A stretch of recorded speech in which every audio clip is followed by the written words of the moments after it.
C programming language must, C programming language শিখলে বাকি C plus plus আছে, Java আছে, পাইথন আছে, এই ল্যাঙ্গুয়েজগুলো শেখাটা সহজ।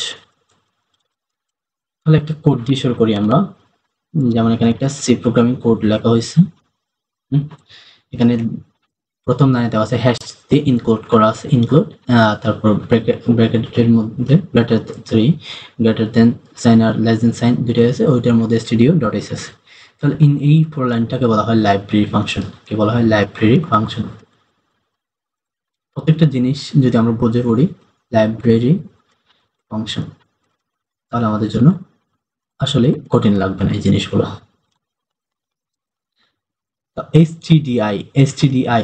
stdio দিয়ে বোঝায় স্ট্যান্ডার্ড, স্ট্যান্ডার্ড আর আই দিয়ে বোঝায় ইনপুট, ইনপুট ও দিয়ে বোঝায় আউটপুট। তার মানে স্ট্যান্ডার্ড আউটপুট ইনপুট গুলো এখানে কি করা আছে, লাইব্রেরি ফাংশনে দেওয়া আছে, যেমনটা লাইব্রেরিতে যেরকম ভাবে থাকে। আর ডট এস দিয়ে বোঝায় হচ্ছে হেডার ফাইল, ডট এস এইটা দিয়ে বোঝায় হেডার ফাইল। এটা stdio না হয়ে ম্যাথ ডট এস হইতে পারে, তারপরে স্ট্রিং ডট এস হইতে পারে, আর অনেক কিছু হইতে পারে। ম্যাথ করার জন্য আমাদের ম্যাথ ডট এস ইউজ করতে, কনিও ডট এস হইতে পারে, ডট এস। এই বিষয়গুলো পরবর্তী আমরা জানতে পারবো। হেডার ফাইল, তারপর এরপর আসে ইন্ট। ইন্ট মানে বোঝায় ইন্টিজার, ইন্টিজার নাম্বারটা তো আমরা চিনি। তারপর মেইন ফাংশনের মধ্যে প্যারেন্থেসিস দিয়ে তারপর কার্লি ব্রেসেসের মধ্যে লিখতে হয় যে লেখাগুলো আমরা প্রিন্ট করব, স্ক্যান করব, প্রিন্ট করবো, এগুলো আমি মাঝখানেই লিখতে হয় ফাংশনের মধ্যে।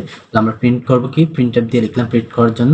যেমনভাবে আমরা লিখি, আমরা করি ওই ফটো স্টেট মেশিনের মধ্যে আমরা প্রথমে কোনো একটা কাগজ নিয়ে গেলাম, ওটা স্ক্যান করলাম, স্ক্যান করার পর তারপরে এটা দিয়ে কি হয়, আউটপুট বাইরে। আউটপুট বলতে প্রিন্টার দিয়ে বাইরে হবে না, এটা প্রিন্টার দিয়ে প্রিন্ট করতেছে, প্রিন্ট আউটপুটটা হচ্ছে প্রিন্ট করার জন্য ব্যবহৃত হয় যেটা।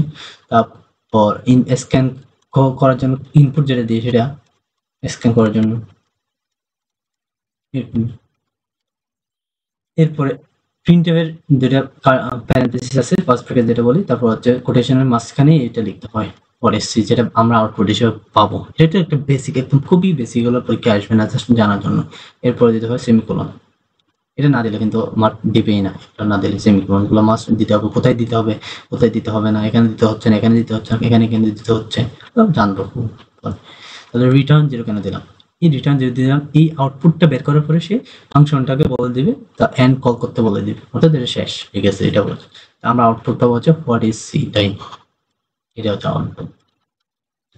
এটা একটা সি প্রোগ্রামিং এর একটা বেসিক কোড দেখলাম আগে।